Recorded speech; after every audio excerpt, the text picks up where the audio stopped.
Hello and Assalamu alaikum. This is Optimistic Lady. Are you a procrastinator? Well, if you are a procrastinator, you have come to the right place. In this video, you will get to know enough about procrastination that will help you get over it. If you're not a procrastinator, then share this with your fellow procrastinators. So, what is procrastination? It is simply the action of delaying or postponing something. When you avoid doing your work such as homework, assignment, or preparing for exam and end up doing it right before the deadline.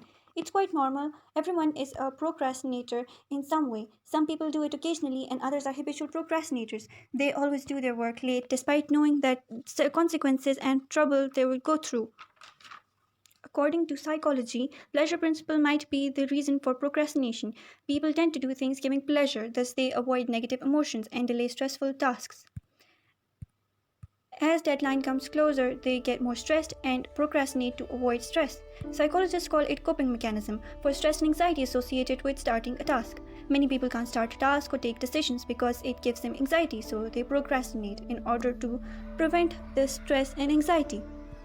Here comes the question: why do we procrastinate? There are a lot of reasons. You might be aware of many of these, but still, let's have a look. Laziness. An obvious one: lack of energy, lack of interest. People don't work because either they are too tired to work or simply because they don't want to, are bored of it, don't like what they're doing. Fear of failure. I have seen such people myself. They are scared that if they work, it won't be good enough and they would fail, so they avoid doing certain tasks. It's all about insecurities. Fear of judgment. Some people have fear of judgment.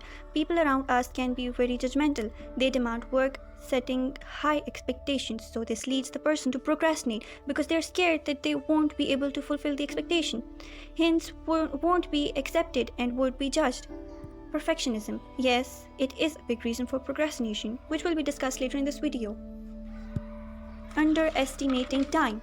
Some people underestimate time. They think there's plenty of time, but there is actually no time, so they end up cramming and that's no good.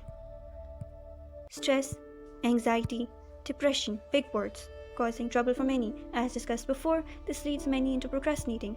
Lack of motivation and self-control, problem for majority. Distraction, lack of focus, for sure, makes you slow. At last, unclear goals. It's a big problem. People don't have clear and modified goals. They don't have a path to walk on, no apparent reason or objective for work, so they don't work and procrastinate. They actually don't know why to work. So you have to set a goal for yourself. Let's come to the types. You can see which one of them you are, and at the end we would be able to find a solution for your type. Based on why you procrastinate, we have these types.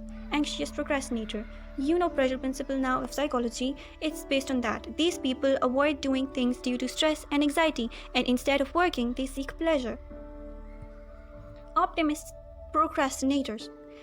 These people think they have plenty of time. They underestimate time required for the task and procrastinate instead. Thrill procrastinator. According to these people, they can work best under pressure and enjoy the thrill in doing tasks right before the deadline. Finally, the perfectionist. They want everything to be perfect, the environment they work in, the result of their work, everything. They don't work because they wait for the right time to start. Such people want their task or their result to be perfect, for which everything should be right, and this never happens. So they end up doing it imperfect and late because they have to do it eventually. Honestly, nothing is perfect, so it's simply wasting time for the right moment that would never come. The moment we've been waiting for. How to stop procrastinating. It's a self-defeating process. Only you can stop yourself from procrastinating. You might need just a push and a bit of motivation. The rest is all up to you. You have to take action. Try doing work even if you don't want to. I know it's hard, but you have to do it. Take baby steps. Do one thing at a time, one by one, and at the end, you would be able to do it all. Organize and prioritize things. Organization helps a lot. Declutter, such as your room, bag, notes, make the environment worth working. Set priorities and do important things first. Manage your time for things divided, make portions for everything. No distractions. There should be no distraction. Remove all the distractions like your phone, TV, laptop, anything. Set a goal, a target that you have to complete no matter what. A lot of people give themselves a daily goal, a target that they have to follow. And every day you follow your target, you complete the work you have to do today, and then there's no work left for tomorrow. Be focused at a time. You have to do one thing. There's no multiple tasking. Don't do 2, 3, 4 many things lined up for yourself. You have to do one thing at a time, and it should be efficient. Be easy on yourself. Don't make it hard on you. Give yourself some time and think about the feeling of satisfaction you will get after completing a task. Here are some tips and tricks that I am sure will help you. I do these myself and they have helped me, so let's get started.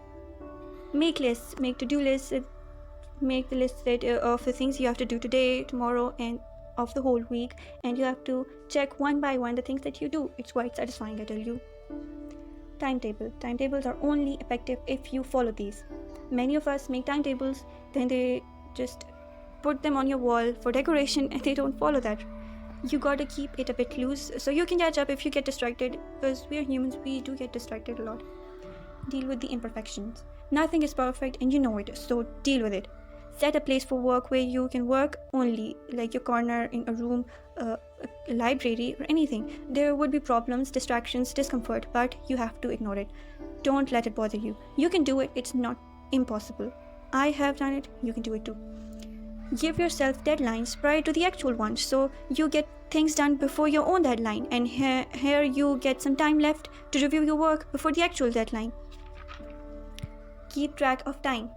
Don't waste time. It's obvious, I know. This would help you know how much time you have actually used in working and how much you have been busy in doodling and scrolling on your phone.